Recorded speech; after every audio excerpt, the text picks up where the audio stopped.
आपका प्यारा एमएलए महराज मलिक घर आ रहा है। आप तमाम लोगों को मुबारकबाद।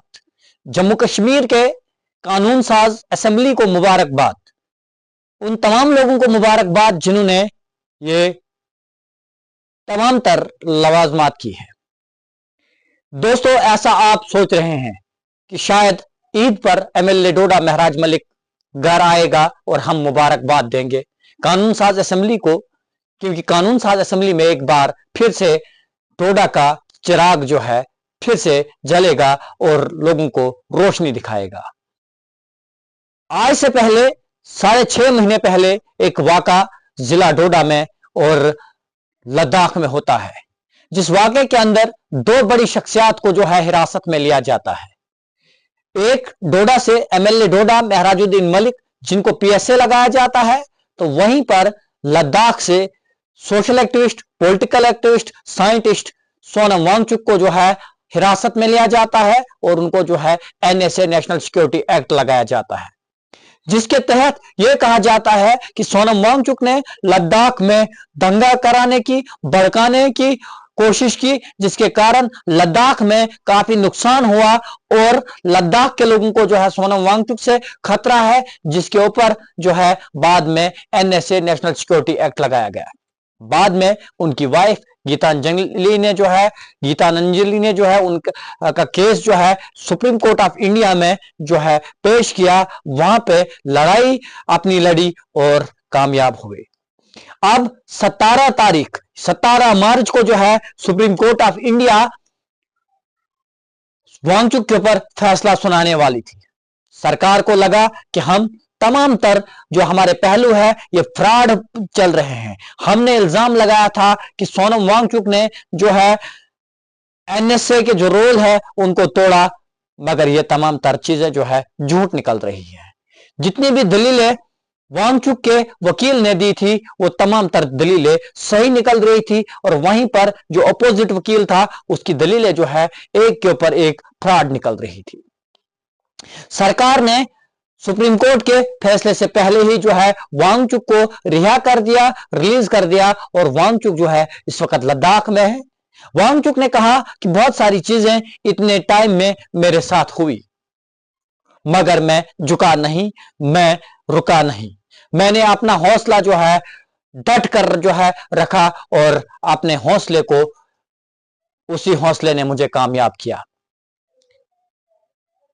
अब सवाल यह है कि अगर सोनम वांगचुक पर एनएसए लगाया गया, वो एनएसए फ्रॉड निकला पूरी तरह से, तो फिर क्या महराज का केस क्यों अभी तक खामोश है?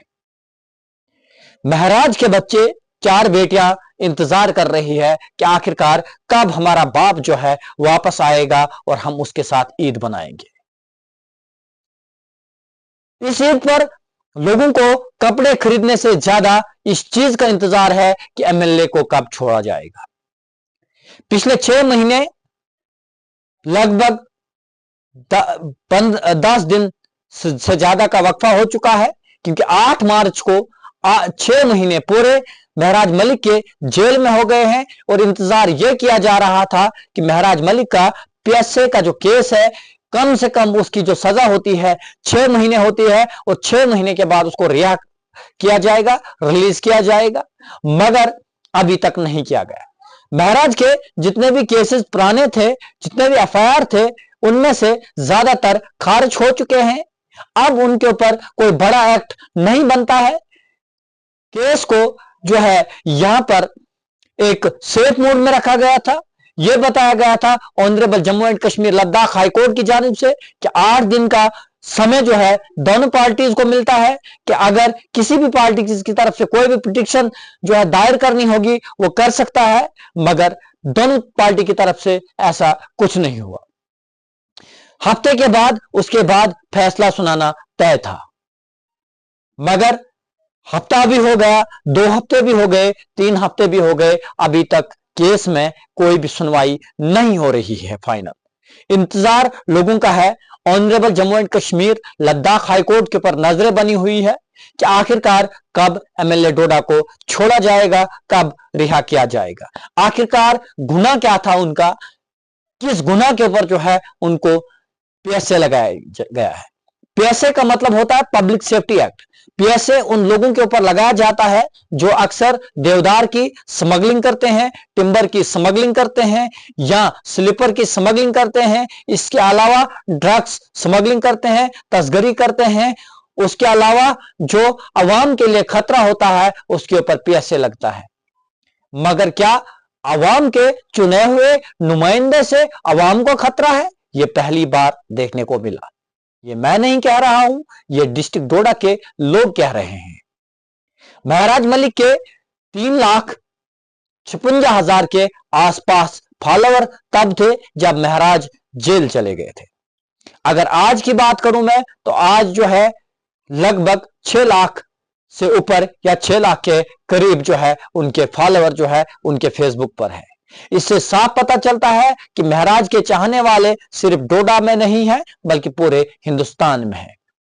अब सवाल यह है कि महराज मलिक को कब छोड़ा जाएगा? क्या ऑनरेबल हाई कोर्ट के फैसले का ही इंतजार किया जाएगा या सरकार को यह समझ आएगी कि हमने जो है एक मासूम को, एक मासूम कॉन्स्टिट्यूंसी का हिस्सा जो है, एक मासूम कॉन्स्टिट्यूंसी की जो पावर है उसको दबाने की कोशिश की और उसको जो है जेल में रखा है। और सोनम वांगचुक को जिस तरह रिहा किया गया बगैर कोर्ट के फैसले, उसी तरह जो है महराज मलिक को भी किया जाएगा। कल और परसों दिन ईद को बचा है और लोगों का इंतजार जो है महराज मलिक को लेकर और जो है बढ़ रहा है, काउंटडाउन बढ़ चुका है और इंतजार की घड़ियां जो है अब खत्म हो रही है। फिलहाल आपका क्या नजरिया है? क्या आपके प्यारे रहनुमा एमएलए डोडा महराज मलिक को जो है ईद से पहले छोड़ दिया जाएगा? क्या वो ईद घर में करेंगे, आप तमाम लोगों के बीच में करेंगे या नहीं? जरूर कमेंट बॉक्स में कमेंट लिखिएगा और मुझे दीजिए इजाजत। खुदा